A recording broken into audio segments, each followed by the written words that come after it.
雪龙慈济志工每个月会到照顾户雪莉家。小丽，Hello。住在雪兰莪十里垦邦岸的雪莉，丈夫往生后，一人抚养3名孩子。If I want to earn more, then I have to go for the different department and check with them whether there's any other job or what to do. 为了养家，雪莉身兼多职。遇到哮喘并发时，儿子肖登便负责家务事。家中排行第2的肖登是唯一的男生，年仅14的他有一门绝活。Fan the plug broken, then last I nothing to do, I sit and do all that lah. Change the plug and all lah.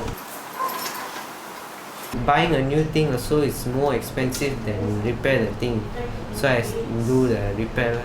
More nice and I'm interested to it. 与同龄孩子不同，肖登很懂事。没有智能手机，家里电视又失修，帅莎成了他唯一玩伴。我看到他跟别的印度家庭的小朋友会不一样，尤其是男生哦，他会比较真的是很文静哦，在家待在那乖乖的听妈妈的话。He never disobey me. He always respect me. He will listen whatever I say. He will never against me. 我看到他是很温和的一个小孩，他不会讲怎样，他都是会跟你讲话，都是很好的笑容。肖登获得慈济颁发的新牙孝悌奖，可说是实至名归。心中有爱就会很快乐。带新闻刘婉俊、许国静，马来西亚雪兰莪报道。